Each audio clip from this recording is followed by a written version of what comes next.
안녕하십니까? 이준원과 함께하는 건강의 지혜 시간입니다. 오늘은 여러분들의 질문 중심으로 말씀을 드리겠습니다. 7가지 질문이 있었습니다. 첫 번째 질문, 백신 임상 연구와 현실에서 나타나는 효과와의 차이가 있나요? 하는 질문입니다. 그리고 두 번째, 코로나 감염 이후에도 백신을 꼭 맞아야 하나요? 백신 접종이 필요한가요? 하는 질문이고요. 세 번째, 백신을 맞기 전에 감기약, 그리고 또 내가 페니실린 알러지가 있는데 백신을 맞아도 되나요? 그리고 PEG와 폴리솔베이트라는 것을 어디에 있는지 어떻게 알 수 있나요? 이런 그 질문을 하셨고요. 그 다음에 네 번째, 신장에 콩팥에 물혹이 있는데 백신을 맞아도 되나요? 하는 질문을 하셨고요. 그리고 다섯 번째, 백신 후에 항체 검사를 해야 되나요? 하는 질문이고요. 여섯 번째, 코와 호흡기에 있는 항체와 그리고 또 혈액에서 백신을 통해서 만들어지는 항체, 어떠한 차이가 있나요? 그리고 또 백신을 맞으면 혈액에서만 항체가 만들어지는데 그것이 호흡기로 가지 않으면 백신이 별로 효과가 없지 않습니까? 하는 그 질문을 또 하셨습니다. 그리고 일곱 번째, 코로나 백신 매년 맞아야 하나 하는 질문입니다. 그래서 이 7가지 질문을 여러분들의 그 댓글을 통해서 또 다양한 경로를 통해서 질문을 받았는데 이것이 가장 흔한 것들이고 또 가장 실용적인 것이기 때문에 여러분들에게 답변을 해드리겠습니다. 첫 번째, 백신 임상 연구 결과가 코로나 바이러스에 의한 중증과 사망률을 감소하는데 100%였다 이렇게 이야기를 하니까 그러면은 그게 무슨 말이냐? 그럼 실제적으로 백신을 맞으면 중증 환자가 되지 않으며 또 100% 병원에 입원하지 않는다는 보장이 어디 있느냐? 이런 질문을 하셨습니다. 그래서 제가 지난번에 강의를 드릴 때 임상 연구 효과가 100%라고 말씀을 드렸습니다. 그것은 연구 대상들에게는 이러한 중증이나 또 사망에 이르기까지 심각한 문제가 없었다 하는 것이 연구 결과입니다. 그렇지만 연구 결과가 그렇다고 해서 실제적으로 100% 그렇다 하는 보장은 없습니다. 그래서 제가 임상 연구 효과가 100%라고 이렇게 말씀을 드린 것입니다. 차이는 분명히 있습니다. 애스트라제네카와 잔슨과 같은 그 DNA 그 백신의 경우에는 파이저나 모더나와 같은 mRNA 백신과 달리 임상 연구에서 100%의 예방 효과, 중증과 사망에 이르게 하는 것을 예방할 수 있었다 하는 그 연구 결과를 소개드린 바 있습니다. 그렇지만 이것이 현실적으로 100% 그런가, 실제적으로 100% 그런가, 그것은 조금 다른 이야기죠. 두 번째, 코로나 바이러스를 이미 알았는데, 이미 감염이 됐는데 굳이 백신을 맞아도 될까요? 그리고 이 백신을 맞으면 무슨 차이가 있나요? 하는 질문들을 하십니다. 그리고 많은 사람들이 백신의 후유증에 대한 뉴스를 듣기 때문에 그 후유증을 괜히 백신 맞았다가 안 겪어도 되는 후유증을 겪고 그것은 싫다 이런 분들이 많습니다. 그래서 제 주위나 또 저희 병원에서 일하는 그 몇몇 스태프들도 직원들도 이미 알았기 때문에 맞고 싶지 않다 이렇게 이야기하는 직원들은 제가 굳이 강요하지 않습니다. 그렇지만 연구 결과를 보면 이미 알았던 사람도 백신을 맞으면 항체 생산율이 1000배가 증가한다 하는 것이 확인이 됐어요. 그러니까 확실하게 코로나 바이러스가 변이되지 않은 코로나 바이러스일 경우에는 1000배의 항체가 증가된다 하는 것입니다. 그렇지만은 코로나 바이러스가 계속 변이가 돼서 한 몇 개월이나 1년, 2년이 지나면 1000배가 아닐 수도 있죠. 그렇기 때문에 이 백신이 완벽한 것이 아니고 중증과 사망률 그리고 중환자실에 입원하는 것을 예방할 수 있기 때문에 최선을 다해서 여러분들의 선택에 의해서 또 여러분들의 주치의와 상의를 통해서 선택은 여러분들이 하시길 바랍니다. 아무도 강요하지 않고 저도 제 병원의 직원들한테 강요하지 않습니다. 세 번째, 백신을 맞기 전에 감기약을 먹어도 되나요? 하는 질문을 하셨습니다. 백신을 맞기 전에 일반적으로 쓰는 감기약은 해열제, 타일러놀이나 아세트아민노펜과 같은 그 약이 있고 여러 가지 그 알레르기 현상이나 또 이런 그 가려움증이나 이런 것들을 막아주는 베네줄과 같은 것, 또 혹은 항알레르기 약을 감기약으로 복용하실 수가 있습니다. 그런데 감기약 안에 코 막히는 것을 예방하고 그리고 해열제가 들어있는 감기약은 백신의 그 효과를 덜 감소시키고요. 나머지 것들은 그것보다 조금 더 감소시킬 수 있기 때문에 감기약을 드시는 거 큰 문제가 되지는 않지만 이왕이면 타일러놀이나 코가 막히는 것을 예방하는 약 정도, 그 정도만 복용하시면 좋겠습니다. 그리고 또 어떤 분은 내가 PEG나 폴리솔베이트에 알레르기가 있는지 알 수 있나요? 이런 질문을 하셨습니다. 그래서 가장 쉬운 거는 사실은 그 여러분들이 쓰시는 모든 약품이나 샴푸나 화장품이나 장내시경을 했을 경우에 이제 알레르기가 없었다면 PEG나 폴리솔베이트에 알레르기가 있을 가능성이 거의 없습니다.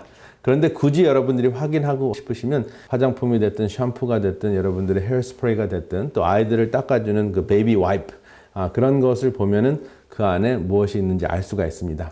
그래서 그것을 사용했거나 또 몸에 발랐거나 그리고 과거에 장내시경을 했었을 경우에도 전혀 문제가 없었다. 그러면 여러분들이 알레르기가 없는 것입니다. 그리고 페니실린 알레르기가 있는 사람은 백신을 맞아도 되나요? 하는 질문을 하셨는데 페니실린과 백신과 그 비슷한 성분이 없기 때문에 큰 문제가 없습니다. 그렇지만은 페니실린 알레르기가 있는 것뿐만 아니라 또 다른 성분의 알레르기가 있는지 면밀히 잘 살펴보시고 여러분들의 주치의와 상의하셔서 백신에 대한 결정을 하시기 바랍니다. 그리고 이제 네 번째, 어떤 분은 콩팥 그 질환이 좀 심각한 경우에도 그 백신을 맞아도 상관이 없나요? 하는 질문을 하셨는데 사실은 지금 그 콩팥 질환이 있으셔도 일상생활 하는데 큰 문제가 없고 정말 병세가 심해서 몸이 허약하고 붓고 거동하기도 힘드시고 종종 입원을 하신다면은 여러분들의 주치의와 상의하셔서 안 맞는 것이 좋을 수도 있습니다. 그런데 지금 콩팥 말기 환자임에도 불구하고 거동하시는데 문제가 없고 모든 것이 잘 컨트롤되고 있다면 그 백신을 맞는 것이 괜찮습니다. 그렇지만 주치의와 상의하시고요. 또 어떤 분은 콩팥의 그 기능에는 전혀 문제가 없는데 콩팥 안에 물혹이 있는데 백신을 맞아도 되나요? 하는 질문을 하셨습니다. 그래서 물혹은 사실은 언젠가는 그것이 점점점 그 크기가 커지고 숫자가 많아져서 콩팥 저하증, 부전증을 일으킬 수는 있지만 물혹 자체가 백신을 못 맞게 하는 그런 기준이 되지는 않습니다. 그러나 역시 여러분들의 주치의와 상의하시기 바랍니다. 다섯 번째 질문, 백신 그 접종한 후에 항체 검사를 해야 되나요? 또 항체 검사를 어떻게 하나요? 하는 질문을 하셨습니다. 백신을 접종하신 후에 반드시 항체 검사를 하시지는 않아도 됩니다. 항체 검사를 하면 내가 맞은 백신이 효과가 있구나 하는 것을 확인할 수 있어서 기분은 좋지만 대부분의 경우에는 항체가 생깁니다. 그런데 간혹 가다가 백신을 맞았는데도 항체가 생기지 않는 분들도 계십니다. 그런데 항체가 생기지 않았다고 해서 반드시 백신의 그 효과가 없다는 것은 아닙니다. 왜냐하면 제가 말씀드린 대로 항체는 B임파구가 만들어내고요. 여러분들 몸속에 T임파구도 있기 때문에 면역 반응이 있을 수가 있습니다.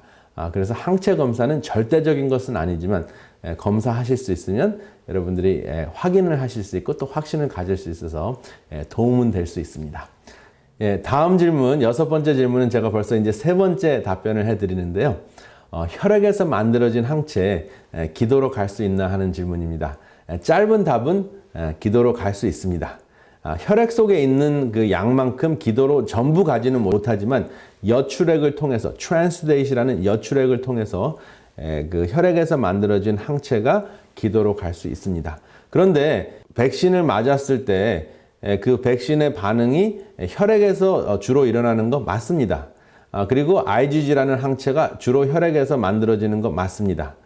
그런데 혈액에서 만들어지면 어떠한 효과가 있을까요? 실제적으로 바이러스가 증식을 해서 온몸에 퍼지는 것을 막으면서 중증을 예방하는 거잖아요. 그렇기 때문에 여전히 백신을 맞는 것은 굉장히 효과 있는 방법입니다. 그렇지만은 어떤 분들이 이제 말씀하시는 대로 기도나 코에 있는 그 바이러스 증식을 효과적으로 막을 수 없을 수도 있습니다. 그러나 IgG라는 항체는 혈액에만 딱 머물러 있는 것이 아니라 실제적으로 여출액이라는 트랜스델이라는 그 액체를 통해서 우리 몸속에 있는 액체를 통해서 삼투압 효과를 통해서 기도로 전달이 됩니다. 그리고 기도에는 이미 IgA라는 항체가 있어요. 그래서 점막에서 분비되는 IgA라는 항체가 코로나 바이러스가 침입했을 때 차단을 하고 있을 때 또 코로나 바이러스와 싸우고 있을 때 백신이 만들어내는 IgG 항체가 여출액을 통해서 엄청나게 많은 양은 아니지만 혈액 속에 있는 만큼 많은 양은 아니지만 지원 사격을 하는 그러한 역할을 하기 때문에 백신은 여전히 효과가 있습니다. 그래서 IgG만 가지고 우리가 그 바이러스를 싸우는 것이 아니라 IgA도 있습니다. 그렇지만 그것은 이제 백신을 통해서 만들어지는 것이 아니라 몸 자체 내에서 만드는 것이기 때문에 그 백신을 맞는 것은 예를 들어서 우리가 6.25 사변 때 유엔의 막강한 그 지원을 받아서 그 전세를 역전시킬 수 있는 그러한 효과가 있는 것입니다. 그것이 이미 이제 확인이 됐는데요. IgG라는 항체가 점막으로 이동할 수 있다 하는 것이 논문으로 또 발표가 됐습니다. 그래서 이 논문을 여러분들이 혹시 궁금하게 생각하시고 보시기를 원한다면 댓글을 달아주시면 제가 논문을 어떻게 보실 수 있을지 원본을 여러분들에게 링크를 해드리겠습니다. 그리고 7번째 질문, 코로나 백신 매년 맞아야 하는가 하는 질문인데요. 이것은 아직은 확실하지는 않습니다. 여러분, 독감 주사는 매년 맞죠? 왜 그럴까요? 독감 바이러스는 코로나 바이러스와 같이 RNA 바이러스거든요. 근데 여러분들에게 말씀드렸듯이 RNA 바이러스는 DNA 바이러스와 다르게 그 교정을 잘 보지 못한다고 말씀을 드렸어요. 그래서 잘못 복제를 했을 때 DNA 바이러스는 복제를 잘 해가지고 정확하게 똑같은 것을 만들어내는데 RNA 바이러스는 복제를 잘 하지 못하기 때문에 자꾸 새로운 돌연변이가 생겨도 원본과 다른 것들을 만들어내요. 그래서 계속 다양한 바이러스 유전 물질을 만들기 때문에 어느 정도 세월이 지나가면 그 항체가 그 바이러스의 그 돌기 단백질을 알아보지 못할 정도로 변이가 심해질 수도 있고 또 변종이 될 수도 있습니다. 근데 이제까지 확실해진 것은 독감 바이러스보다 코로나 바이러스의 그 변이가 훨씬 더 천천히 이루어진다 하는 것입니다. 지금 우리 입장에서는 그것은 좋은 소식이죠.